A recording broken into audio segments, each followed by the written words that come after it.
Hi, I'm Peter Schweizer, and this is the Drilldown, where we relentlessly expose cronyism, corruption, and the abuse of power in Washington, D.C. We have a great show today, and my co-host, as always, today is Eric Eggers. Eric, how are you? I'm excellent, Peter. I'm glad we all survived the holiday season, and we're back to continue to expose government corruption in Washington, D.C. Yeah, and we all had travel. Now, the last podcast, we covered the issues of travel and cronyism, corruption, how it's making travel more difficult. Today, we're going to talk about the Bidens, and we're going to talk about a strange new form of travel insurance. It's super bizarre, and this story is emerging. I think it will become a dominant story because it merges two very popular topics within certain media spheres. You've got the Israeli-Hamas conflict, and you've got Hunter Biden. How could they possibly be related? Yeah, well, apparently, and we're going to talk about this more in greater detail, the first American hostage has been released by Hamas. President Joe Biden himself was personally involved in the negotiations, according to John Kirby. And that's been like universally reported that Joe Biden's like, no, I'm involved. The Biden administration's involved at the highest levels, as you might expect, in terms of securing the release of the hostages, including the unknown number of American hostages. That's right. John Kirby also said they don't really know how many American hostages they are, but the first one that gets released happens to be related, you can't make this up, to somebody who's bought more than $1 million worth of Hunter Biden artwork. No, on the one hand, it's a terrific story. It's a heartwarming story. I mean, it is a tragedy. It's a 4-year-old girl whose parents were killed in the October 7th attack in Israel. She's been held hostage, and she is one, John Kirby's actual quote is, well, we think the number is, it's less than 10, probably in the neighborhood of, 8 to 9. We don't necessarily have firm, solid information. So they don't know how many Americans are being held hostage by Hamas at the moment. We do know one of them was a 4-year-old girl who's now been released. Yeah. And it just so that's great, right? Congratulations to her and her family. Wonderful. It's just weird and odd that she happens to be apparently the niece or the great niece of a woman named Liz Hirsch Naftali, who happens to have been a customer of Hunter Biden's. Yeah, one of the few, by the way. This is not a guy that's selling millions of pieces of artwork. It's not Costco. Yeah, it's not Costco. And she paid more than $1 million for Hunter Biden's artwork. And this is a story we're going to follow, but it goes to the crux of the larger topic of what we want to discuss today. The breaking news, of course, in addition to this, is the fact that Hunter Biden has agreed to testify before the House Oversight Committee. Which I don't know why. He's innocent, right? His lawyers said. They've proven he's innocent. Yeah, that's right. And he is going to testify under oath, says that he's looking forward to it. We're going to talk about that today, and we're going to discuss what are the questions that the committee should ask Hunter Biden. And before we get to that, we need to, I think, talk a little bit about context. What are these hearings about? What's going to be accomplished? What's not going to be accomplished?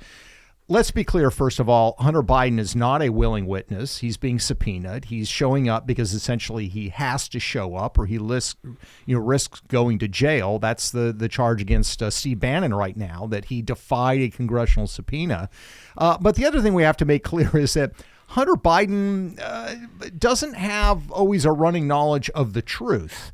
He has changed his story repeatedly about whether his father actually met with his business partners. No, they didn't. Whether his father knew. No, they didn't. We now know that all of those things that he said essentially were not true. So you've got to approach this realizing that Hunter Biden's not necessarily going to tell the truth based on his back record. So we have some recommendations on what those questions should be. It gets hazy. And by the way, I just want to say 4-year-old hostages, Hunter Biden, and Steve Bannon. This is officially my favorite podcast we've ever done. We're bringing in all kinds of fun, loose stuff. But to be very serious, the reason why it matters and the reason why we actually mentioned Hunter Biden's connection to the first American hostage to be rescued is when you start, and this is where Hunter Biden's obfuscation, not just, by the way, to members of Congress, but at times even to his own business partners, why it matters is because it's impossible to look at the rescue of the first American hostage and wonder, without a doubt, is it just because she was a 4-year-old girl, or is there any possibility that she was rescued because her aunt happens to be a Democratic donor and Hunter Biden's client? I mean, it's a fair question to ask. On the one hand, from a humanitarian standpoint, of course, we want to rescue every 4-year-old girl. We want to rescue every hostage, period. But it just becomes weird that the first one happens to be connected to Joe Biden when Joe Biden's been very public about the fact that he's intervened personally in rescuing the hostages. And so if that becomes the lens, then what other questions is it fair to wonder about what role Hunter Biden may have played, his business deals, Joe Biden's financial interest through Hunter Biden might have done in shaping U.S. foreign policy? Yeah, no, that's exactly right. And there's two big lies, and I would say big with a capital B, L with a capital L, big lies that Team Biden has been kind of perpetuating all of this, and it's going to come out in these hearings.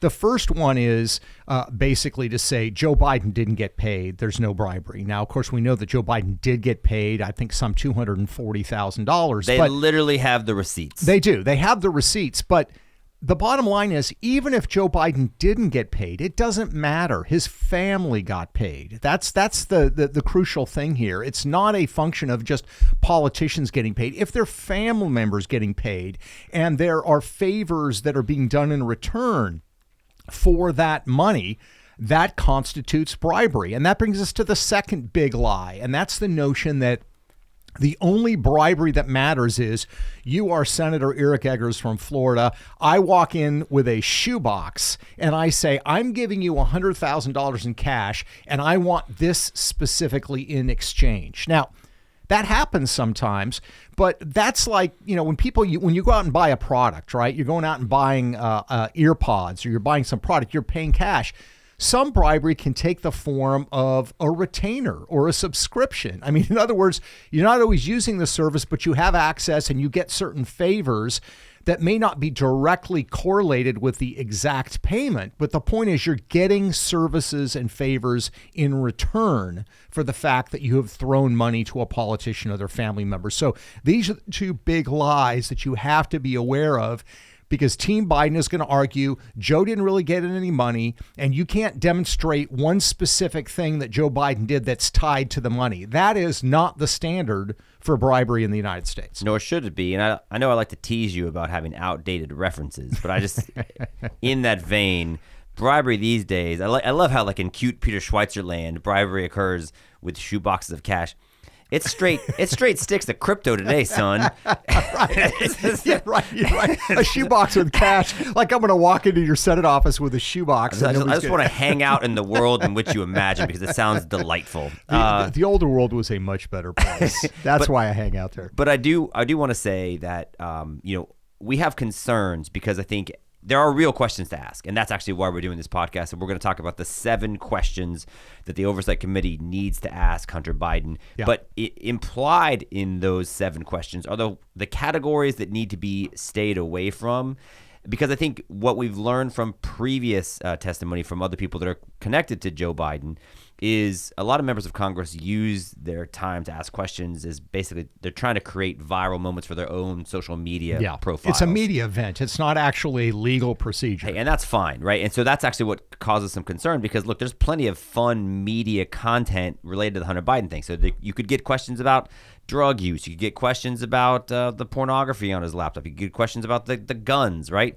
But if we're actually trying to advance the interest of the investigation and find out in a very real and journalistically serious way just how corrupt the Biden administration is, then we need to stay away from the guns and the drugs and the women, and we need to focus on these financial transactions. Because those are Hunter Biden offenses. Right. I don't think anybody has drawn any inference that Joe Biden was somehow involved with the gun purchase, with the drug use, none of that. So the question comes down to, this is a congressional hearing looking at a possible impeachment of Joe Biden. It's not an impeachment of Hunter Biden. Right. So they need to focus on those particular subjects. So the key also to understanding this is, if you're going to approach this, you need to approach this as a good prosecutor. Now, let's admit it, there are some dim bulbs on this committee, people that are not necessarily the brightest people, but there are some really smart ones. But the point is, you have to ask questions that you know the answer to, and that you can then follow up with something else. And this goes to the issue of credibility. This also goes to the point of proving your point. So we've got a couple of examples of questions like that. Yep. So, for example, one of the questions that he should ask is, did you use your father's office to gain commercial opportunities overseas? Yeah, I think two questions that you've identified that I think correctly help frame like why this matters, right? Why Hunter Biden matters, because it's about the connection between Hunter Biden and Joe Biden. So it's, the first two questions are, did you use your father's office to gain commercial opportunities overseas? And did you ever discuss foreign policy matters with your father from people who were paying you money? Right. He said consistently the answer to number two is no. Right. He said it about number one as well. But, the point is that if he says yes to the first one or the second one, then you can, give us an examples. Let's talk about it. And then I think things are going to really go sideways for the Bidens. If Hunter Biden admits on those, what he's probably going to do is say no. He's going to say, no, I never used my father's office to gain commercial opportunities overseas. And then I think the follow-up should be to just read from Hunter Biden's emails. And we have actually seen, because what we've done at the Government Accountability Institute is go through Hunter Biden's laptop. We've gone through the different email accounts we've had access to be able to triangulate through multi-source authentication. Not that we're like a credit card company, but we have been able to look at different accounts that show the same email. So we are very convinced that these are real emails, and they actually sort of prove that Hunter Biden has lied about the answers to these two things. That's right. So did you use your father's office to gain commercial opportunities overseas? He's going to probably say no. And you would say what? And then I would say, well, that's interesting, Mr. Biden, because I'm going to refer to an email you sent to a Mexican businessman in February 2016, where you wrote, "We have been talking about business deals and partnerships for 7 years. I really appreciate you letting me stay at your resort villa, but I have brought every single person you have ever asked me to bring to the effing White House and the vice president's house and the inauguration, and then you go completely silent. I don't hear from you for months. I don't know what it is that I've done and why I've delivered on every single thing that you've ever asked, and you make me feel like I've done something to offend you." Clearly, he is linking access to, and that is the resources of his father's office, for commercial opportunities. So by doing it this way, and asking the first question, he either needs to tell the truth, which is yes, and now he's in trouble because that domino falls, or you follow up with his own words proving the fact that he is actually lying, and you're undermining his credibility, which I don't actually think will be that difficult to do if the committee's smart about this. And this email is done in February 2016, so obviously he's talking about at the time Joe Biden's office in the White House being as the vice president, not president, but it doesn't matter, right? The point is he's the son of the vice president. He's bringing his business associates there, and we know, there's been numerous examples of Joe Biden showing up, being on the phone, and meeting with Hunter Biden's businesses, even in the White House and when he was vice president. That's exactly right. And so that would bring us to the second question. Did you ever discuss foreign policy matters with your father involving people who were paying you money? And among the people who have paid Hunter, among the vast catalog of foreign funders of the Biden family scheme, is this Ukrainian natural gas company Burisma. And so this is actually the fact pattern. We've had Seamus Bruner, who has a wonderful book out, Controligarchs, by the way, but he has talked through the fact pattern. And every day it seems like a little drip, drip, drip. But if you step back and take what does the actual fact pattern look like and what validation and authentication do we have about it? The fact pattern for Burisma is actually quite damning. In my opinion, the most damning for Joe Biden. They could just ask Hunter Biden Burisma questions all day long, and they could camp out there. But we think that there's solid evidence that Joe Biden and Hunter Biden did discuss Burisma when Burisma was paying Hunter Biden. Yeah, absolutely. And again, you asked that question, did you ever discuss foreign policy matters with your father involving people who are paying you money? He's going to answer no. Because if he answers yes, then he crosses now another red line, and it collapses their entire position. The follow-up question should be then, Mr. Biden, I refer you to an email you received from a vice president of Burisma in 2015. He describes the, quote, deliverables for you for the $1 million they were paying you a year. One of those deliverables included getting the prosecutor in Ukraine to lay off the head of Burisma. Your business partner says that you did, in fact, call your father from Dubai and ask him to fire the prosecutor in January 2016, and your father later admitted to pressuring to getting the prosecutor fired. The point is, you're asking him a very specific question. You know the answer to the question, and you can respond accordingly if he's not being honest. You think he'll try to say that it's just a coincidence that we have emails from his boss, Hunter Biden's boss at Burisma, saying, listen, you haven't done the thing that we've asked you to do. And it's like sort of unclear. And then here's, to be clear, what we want you to do. Right. We want you to get this prosecutor fired. Yeah. Months later, his father gets the prosecutor fired. His father brags about getting the prosecutor fired. Right. And then Hunter Biden gets a follow-up email, or Hunter Biden says, look, this is an example of the value we can provide to you. Right. And so I guess Hunter Biden would be like, yeah, it's just all coincidence. Yeah, well, he's going to say it's coincidence, or he's going to play the drug card. Mm-hmm. I was on drugs. I was making promises to business people that I couldn't keep. I didn't really want to talk to my dad, but I was desperate for the money. I had all this pressure. I mean, it's going to become a drug issue. But again, the fact of the matter is his initial response of no, you need to be able to counter it with the actual facts and information. If you don't do that, if you just argue with him, which is what some of the committee members are going to do, it's not going to be very effective, because it's going to be he said, she said, and then you end up with a draw if that's the scenario. To me, by the way, the fact that if Hunter Biden does play the drug card, specifically as it relates to this time frame, because remember, this is the time frame, 2016, Hunter Biden is drugged out right ahead of the election. It's Hillary versus Donald Trump. He's abandoned his rental car in Arizona, and he's kind of hiding out, and the FBI ends up looking for him. So 2016, not a great year for Hunter Biden as it relates to sobriety. It's not. But if he's that drugged out, then you can't reasonably say then he's responsible for getting the prosecutor fired, right? Right. So if it wasn't him, right, who else is the one that did it? Well, it's exactly. the other Biden. And we know based on the emails, yes, Hunter had a drug problem, but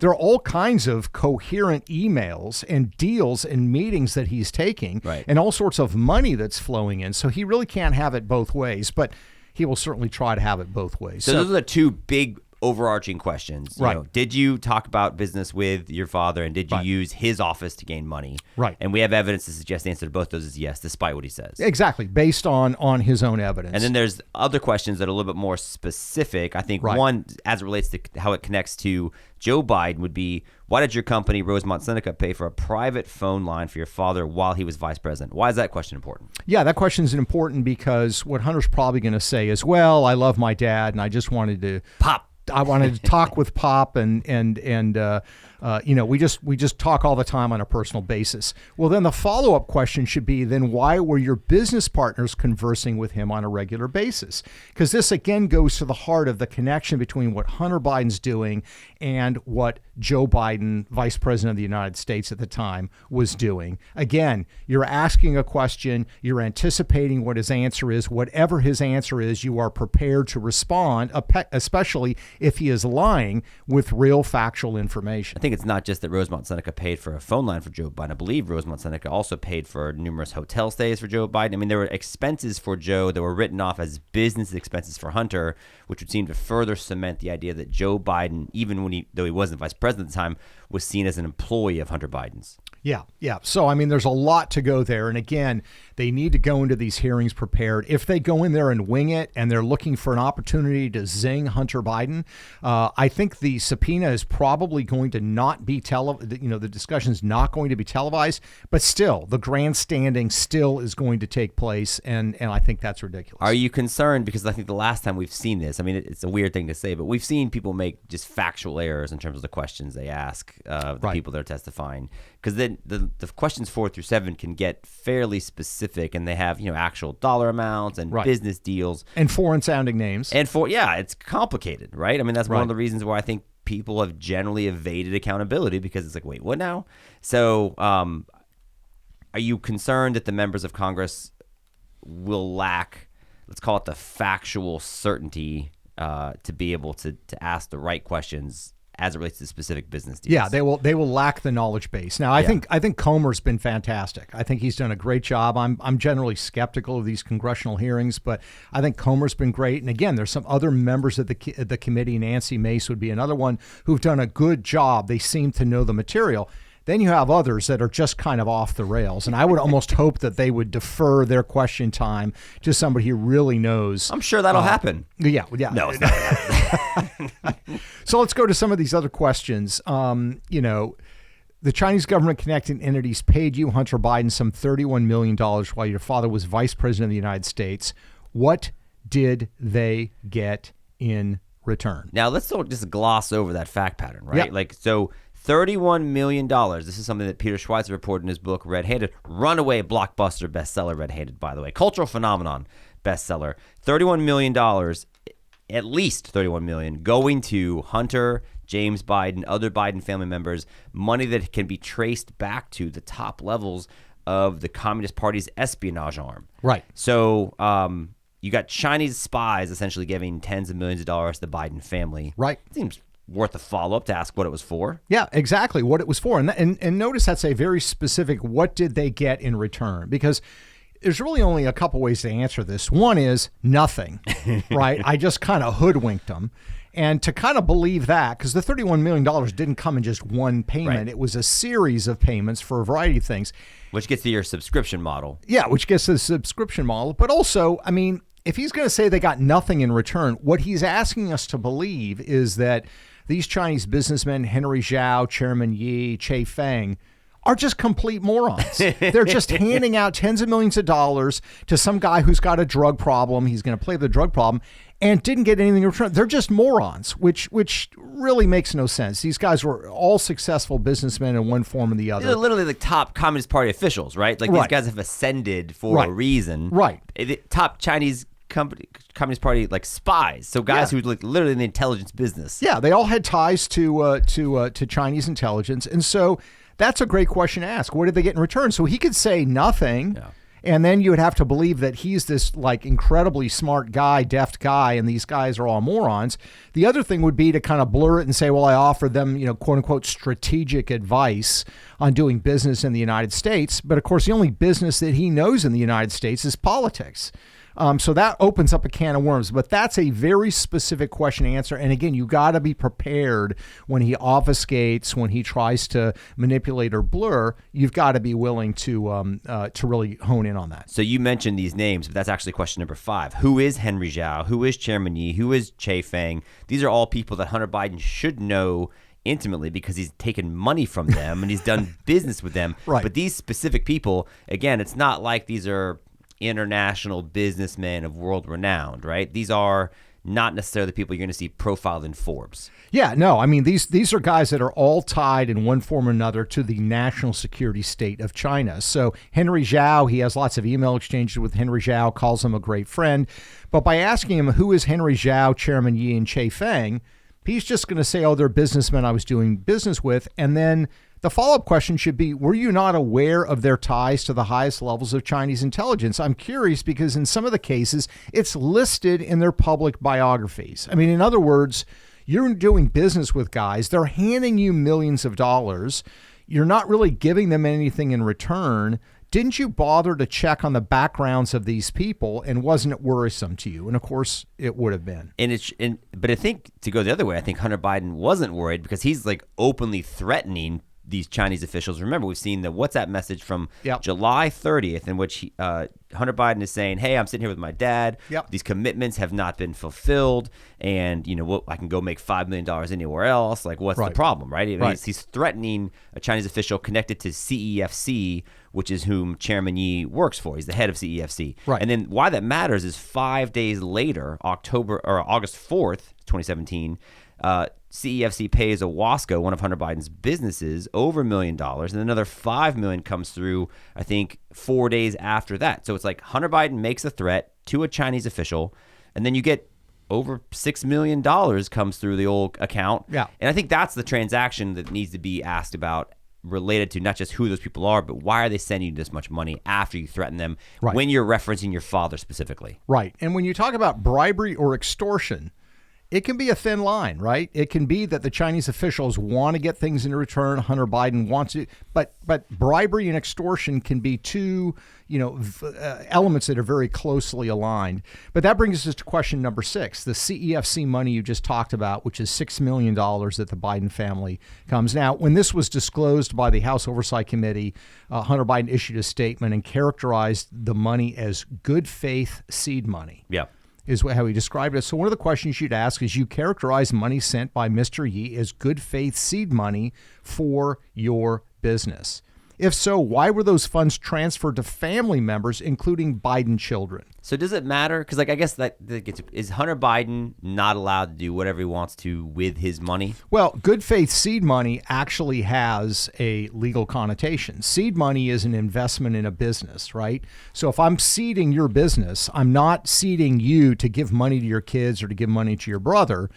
You're actually not seeding the business. You're using it for personal consumption. Unless the business is the Bidens, which kind of it is, right? Exactly, it is. But it gives reality to this fraud that somehow, in my mind, that somehow Hunter Biden is engaged in this deft commercial enterprise for which he's being paid millions of dollars that is completely disconnected to his father's political position. So that's the sixth question. And then I think, there's a lot of other sub-questions they could ask. Right. But I think the bottom line is you've got Chairman Yee giving the Bidens a $5 million forgivable interest loan. So I think you would, again, say, like what basically, if you want to kind of lump all these sub-questions into a larger question, what were you doing for the money you're taking from China? Right. Right? Right. So there's that. But then I think the last question you have would actually be the one that maybe poses the greatest risk or threat to America's national security. And that's, I think, an often overlooked subplot of the Biden scheme is the amount of U.S. technology that Hunter Biden was sort of allowing or was used, I think, to allow to transfer to China when we know China does not have America's best interest at heart. Yeah, they're competitors, and we know that they're competitors. And so, I would ask him a question about he was a board member of BHR, Bohai Harvest RST, which was a Chinese government-funded investment fund. Yeah. He was on the board, and they invested in a company called Henniges that triggered a federal government review while Joe Biden was vice president of the United States. And it triggered this review because Henniges produces military-sensitive technology. So it triggered what's called a CFIUS review. And one of the questions I would simply ask is, did you ever talk to your father or any other officials about that review? Now, his probable answer is going to be no, I did not. And I think the follow-up needs to be, that's curious because several times in the BHR investment literature, it references the fact that you have high-level relationships in Washington which can be, quote unquote, leveraged. So again, with whom? Yeah, exactly. With whom? It's in Washington, D.C., and your father's vice president of the United States. So the point is, as the committee prepares for this, they should not be thinking about, I'm going to have this just great question, I'm going to knock them out, or I'm going to ask him this question he's not expecting. They're going to be expecting all these questions, but what you as a committee have to do, and what the researchers and the staff have to do, is make sure that you anticipate what the answer is going to be and you follow up with real factual information in terms of the emails and financial records. If you wing it, if they show up and ask their questions with having 10 minutes of prep time, it's going to be a waste of time and it's going to be ineffective. Hunter Biden is scheduled to testify to the House Oversight Committee on December 13th. His uncle, James Biden, I believe, is scheduled to testify the week before that on December 6th. So there should be plenty of time for them to prepare, despite what Hunter Biden's attorney would say is that this is just a fishing expedition, and his actual quote is, "Your empty investigation has gone on too long, wasting too many better used resources. It should come to an end. From all the individuals you've requested depositions or interviews, all you will learn is that your accusations are baseless. However, the American people should see that for themselves." That's why they're going to show up. And for whatever it's worth, the mainstream media continues to suggest that the Republicans have failed to uncover any actual evidence directly implicating President Biden in the wrongdoing, which I think, which is remarkable. Oh, it is remarkable, but it just shows you the opportunity that I think exists for the House Oversight Republicans on December 13th, because as you noted, they do have the answers. Like, the information is here to prove that Hunter Biden has not been telling the truth and prove that there is actual evidence linking Joe Biden to Hunter Biden's shady business deals. And, as a parent, one of the parenting tactics I'm most proud of is I've told my children that we have security cameras in the house, and it's and I was like, well, I have a camera in your room, and they go, oh yeah, and so I just tell them, I was like, well, you can tell me what happened, or I can go check the camera. And it's starting a little dubious, but I've pretended to them that I have all the actual answers. But the House Oversight Republicans don't have to pretend. That's right. They do have the emails. They have Hunter Biden's own words in which he's admitted, and the financial records. So they have their version of my in-home cameras to prove how corrupt Joe Biden and Hunter Biden is. We hope that they just use it appropriately. Yeah. It's like any, this is obviously a congressional hearing. It's not a criminal case. It's not a criminal trial, but it's kind of like that.